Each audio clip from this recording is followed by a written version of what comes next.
Sapo përfundova takimin me presidentin Osmanin Sadriu dhe edhe në këtë takim rikonfirmova qëndrimin dhe gatishmërinë e Partisë Demokratike të Kosovës për të luajtur rolin tonë në gjetjen e një zgjidhjeje të krizës politike, sidomos tashmë që kemi edhe qartësi nga gjykimi i gjykatës kushtetuese, i cili ka bërë qartë rolet e secilit në radhë parë të koalicionit që ka dalë i parë në zgjedhje, të cilin e ka detyruar përveç tjerash edhe për gjetjen e konsenzusit apo kompromisit. Unë shpresoj që edhe këto konsultat të jenë në funksion të gjetjes së rrugdalës, por mbetet që takimet e tjera të cilat i ka planifikuar presidentja të na qartësojnë a ka apo s'ka një ndryshim të kryenetësisë politike të lëvizjes vetëvendosje të zotit Kurtit, që po vazhdojnë ta marrin bllokuar konstruimin e kuvendit. Për Partinë Demokratike të Kosovës është e qartë, qëndrimi ja shpreha edhe presidentës që aktgjykimi e ka bërë të palejueshëm ndryshimin e mënyrës së votimit në mes të procesit, sepse ka bërë të palejueshëm ndryshimin e rendit të ditës, dhe rendi i ditës është ai që taksativisht është i shkruar edhe në rregulloren e kuvendit, por po ashtu edhe është konfirmuar në mbledhjen e 8 prillit kur është përgatitur seanca, dhe ftesa jonë vazhdon të jetë e njëjta, që të kthehemi tek pika e rendit ditës siç ka qenë, zgjedhja e kryetarit kuvendit, të votohet sipas praktikave deri tashme, siç ka thënë gjykata kushtetuese, pra në mënyrë të hapur dhe të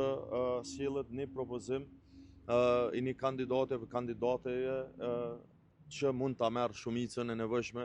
për ta konstituuar kuvendin e për të hyrë pastaj në afatet kushtetuese që mund të sjellën një qeveri të re. A pati një interventim të diplomatik që një qendrim Vaziri Osmani, presidenti i Albanias, sa përket aktgjykimit të gjykatës kushtetuese, pasi që kjo është ka problemi kryesor të cilin ka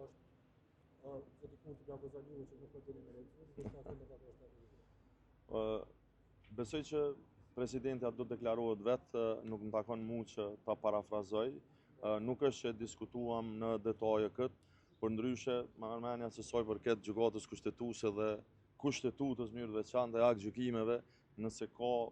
një parti politike dhe një lider që nuk duhet më marrë me interpretim, është Albin Kurti, lëvizja vetëvendosje, sepse sa herë i kemi çuar gjykatë kushtetuese, ne i kemi fituar lanë dhe ata e kanë humbur lanë, sepse nuk kanë ditë as të kaluar për tema ma pak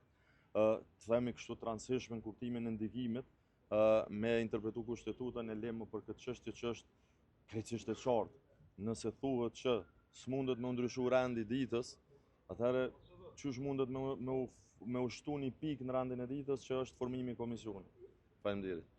A falë edhe çështja me dërgu presidentja në gjykatë kushtetuese, në qenë se ka qenë opsion më herët?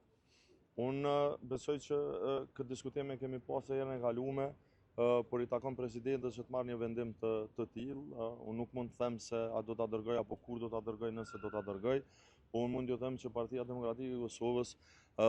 tashmë e ka lëndën gati për shkeljet kushtetuese të cilat janë bërë në mënyrë të qëllimshme dhe të vetëdijshme